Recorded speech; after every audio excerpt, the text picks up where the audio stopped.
So as I said earlier, I have 3 ounces of ghee, 6 ounces of chocolate that I melted together in the microwave on 50% power, and then I added 3 egg yolks. I separated the egg yolks from the egg whites, and I have the egg whites here. To the egg whites, I added this monk fruit powder, 2 tablespoons, and to the chocolate mixture, I added 4 tablespoons. So now I'm just gonna fold these together, but before I do that, I wanna show you how I prepare my ramekins. It's very simple. I have some cane sugar here. It's actually coconut sugar. And I'm just gonna spray with ghee spray. If you don't have ghee spray, just put a little in a small dish and melt it, and then brush it inside the ramekin. But I like the spray. I love the spray ghee from Thrive. So I'm just gonna quickly spray a couple of these guys. And then I just pour the sugar in. A little bit to kind of cover the bottom, a generous amount like that. And then roll it around so that the sides and bottom are coated. This helps to keep the soufflé from sticking a little bit. And don't worry if it's not completely covered, but that's pretty good coverage. So I'll go ahead and do that with this one. And if you're doing a bunch of these, you could just see I'm just kind of rolling it around, see if I can do it without spilling it everywhere. And then what's left, you can see there's some left in there. I just tap out into another dish. So if you have a bunch of these, you can literally go from one to the next, tapping the sugar out into the next ramekin until you have them all coated.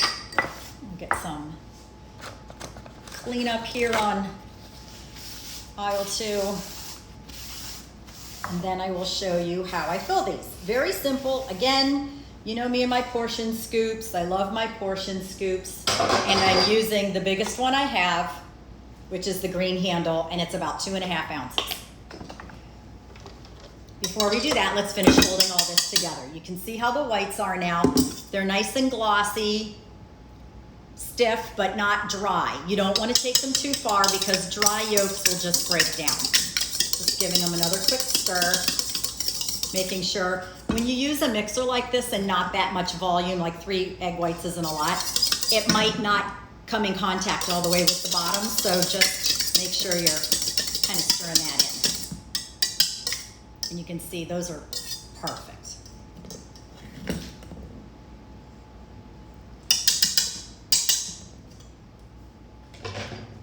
Now, very carefully, because you don't want to deflate the yolks, the whites, I'm just gonna take about 1/3 of this and put it into the chocolate mixture, and I'm just folding, which is turning it very gently as you rotate the bowl.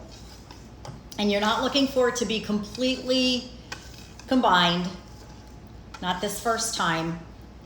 You're basically just tempering the chocolate with the whites and getting that air into it.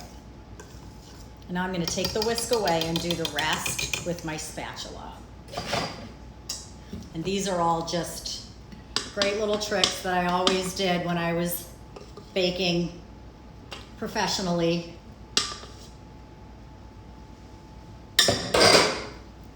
Again, now you can see those whites. I'm just folding. For any of those Schitt's Creek fans, this is how you fold. Cheese, egg whites, fill in the blank. One of my favorite all-time episodes, folding in the cheese. So I'm just going around very gently. I'm going through the bottom and cutting through until it's completely folded in. The best thing about this recipe is you can freeze these and put them straight from the freezer to the oven. So now I'm just going to use my large scoop, and I'm going to do 2 scoops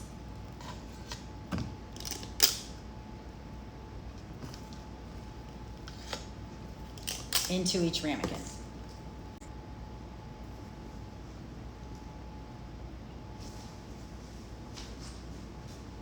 I'm back.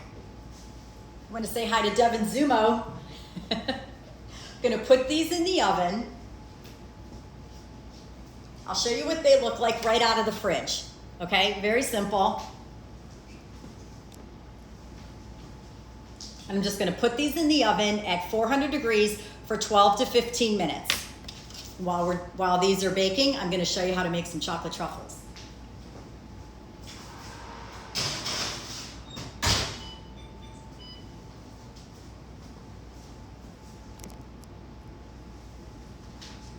Okay. Chocolate ganache is one of those things that is a staple in a pastry kitchen. And we use it for pretty much everything. We use it for icing, frosting a cake, filling a cake, pretty much anything where you want a rich, dark chocolate application, chocolate ganache is gonna do it. Typically, chocolate ganache is equal parts by weight. So again, break out your handy scale because you don't want to measure this, you want to weigh it. It's going to be equal parts of chocolate and, in the old days, heavy cream. These days, coconut milk. Okay, so again, I love this Hue chocolate. It's very clean. I love the ingredients, and a full fat coconut milk is going to most closely emulate a heavy cream. You could do coconut cream as well, but I find that it works just fine with coconut milk. Now, if you want to make it spreadable for frosting or filling a cake layers or something like that, if you have a grain-free or gluten-free cake that you want to decorate with some chocolate, you would do a little more of the coconut milk and a little less of the chocolate. In this case, where we're rolling truffles, we're going to do a little more chocolate and a little less of the coconut milk. So the way I work that out for you today is I have 8 ounces of the dark chocolate, of the Hue brand dark chocolate, and 5 ounces of the coconut milk. I bring the coconut milk to almost a boil in a little saucepan. I have the chocolate in a bowl, pour the hot liquid over the chocolate, stir it smooth with a whisk, and then I put it on a sheet pan just like this. I line the sheet pan with some plastic so it doesn't come in direct contact with the metal. And then I put another piece of plastic right over the top, and that helps to keep it from getting a skin. And then I'll just put it in the refrigerator until it's chilled. You can leave it sit out at room temperature, but I find it just goes a lot faster if you refrigerate it. So the thing I want to show you that's so fun, now I'll transfer this to a bowl. And it'll just peel right off of this plastic. I'm using a little plastic bench scraper. You can use a spatula, you can use whatever you have handy. I'm just gonna pull this off. See, it comes right off, and put it into this bowl. And now we're ready to scoop. Truffles are one of those things that these days you find all sorts of different varieties of truffles. You see pastry chefs making these amazing, shiny, finished chocolate truffles with lots of bright colors of cocoa butter, and the fillings are always going to be a ganache. But a traditional hand-rolled truffle is really nothing more than what I'm showing you here, and rolled in your choice of nuts or cocoa powder or whatever outside finish you like to have. The fun thing about these is they look very similar to the truffles that the pigs dig up that, are so expensive that you slice over your favorite dish. And the French call those truffles the diamonds of the kitchen. So these chocolate truffles are the first original truffle that people have made just to emulate those real truffles that you find out under the trees and things like that. So let me grab some nuts because I want to show you how I make these truffles. I've pre-ground some pistachios,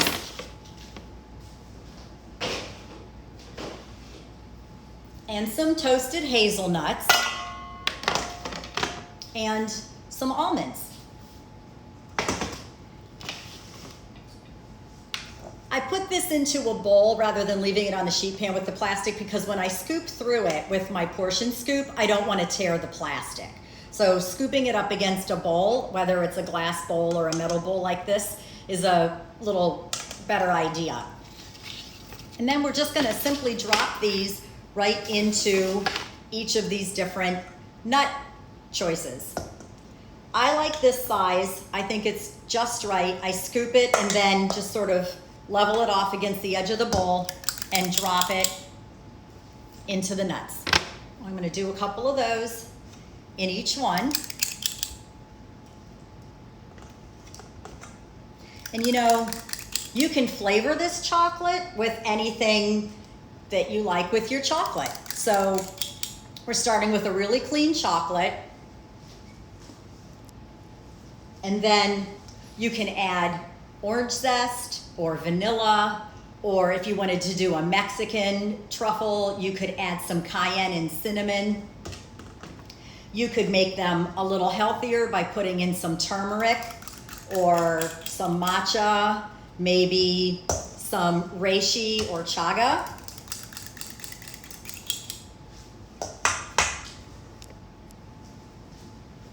And now, all I have to do is shake these trays just a little bit. This is why I like to have the nuts on a tray. So use a dish or a sheet pan or whatever you have handy, because now I can just sort of scoot the nuts around each one and pick them up. I'm not actually handling the chocolate with my hands this way. And roll it.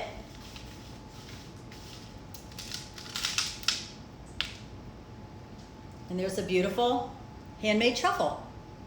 And I have some little pastry cups right here. If you want to wear gloves, you can wear gloves when you do this as well. My connection is really bad today, folks. I'm so sorry that I'm having so many technical difficulties.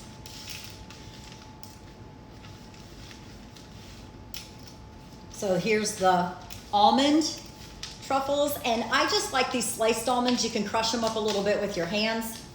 For a whole nut like the hazelnuts or the pistachios, then feel free to crush them up in your food processor like I did with these.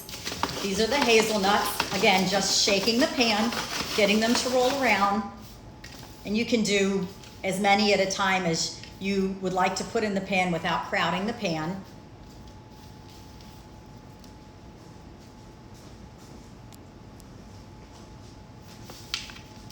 And I'm just going to do the same technique, rolling these. I used to do these by the thousands. Of course, those were made with heavy cream then. The coconut milk is one of those things that keeps these dairy-free. There's no dairy in the chocolate because it's a dark chocolate.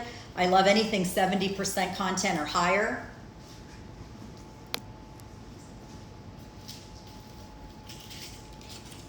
And then you can just shape them a little bit with your hand once they have the nut coating. So no need to make anything more complicated than this to have a lovely chocolate treat for your honey on Valentine's Day. You can even gift these.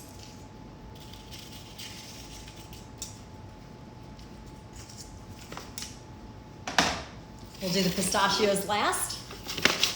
Again, cocoa powder rather, is a really fun topping if you like something really super dark.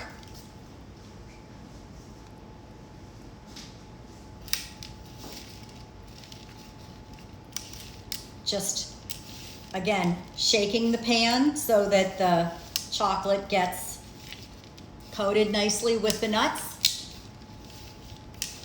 And then rolling them around, and you can see the chocolate doesn't stick to my hands at all because it has the nut coating.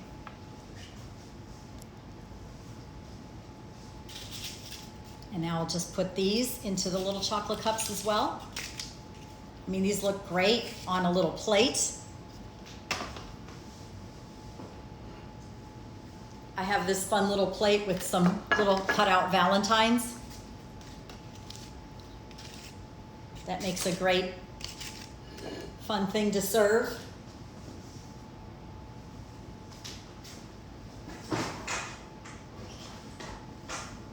I also have this fun little heart-shaped box.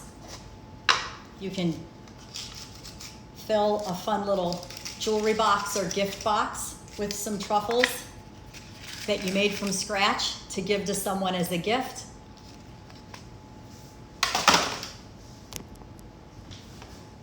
I'm going to step aside so I can check those soufflés, and I'll be right back.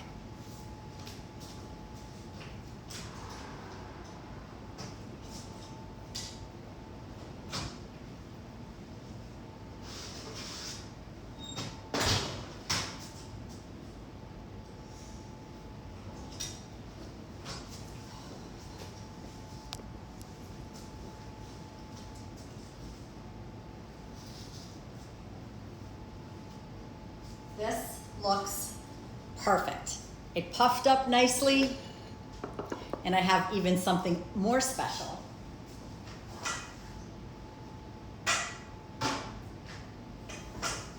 Chocolate and raspberries is a classic combination. And I've also made a delicious salted caramel sauce with coconut milk and a little maple syrup. I just boil it until it reduces by half, and then I add a little Maldon sea salt at the end and stir it in. So my favorite thing to do with these soufflés is to just crack them open, just like this, right into the center. It's still a little nice and gooey inside, and then pour that sauce right into the center where I cracked it open. And we used to do this table side.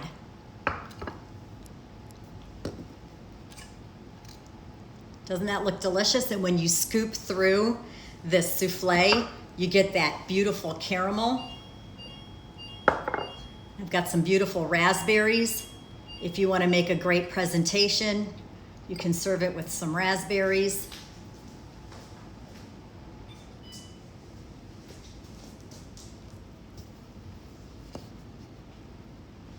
Now, isn't that simple? Why wouldn't you want to do this for your Valentine or your Galentine if you're getting together with some girls, or your Palentine, because maybe that's just how you celebrate, but definitely celebrate.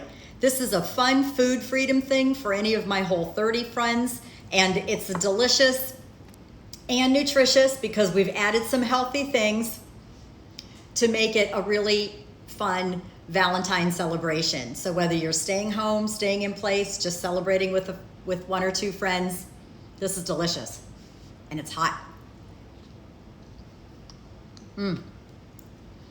So good with that caramel, and the raspberries give it a nice fresh tart finish. Be sure to join me here. Now I'm going to be on IGTV rather than Facebook, so come on over and find me here. I hope that you enjoyed what you saw today. All these recipes will be on the website, livingdeliciousnutrish.com. As soon as I get a few photos taken, I'm gonna get everything posted. And next week, I will be live Tuesday at 1 p.m. on the Nutrition School website. So head on over to Nutrition School here on Instagram, where I'm gonna have some fun recipes to share with you there. Again, sorry about the technical difficulties, and I hope that you enjoyed this, and please DM me if you have any questions. I'll see you soon. Thanks, everyone.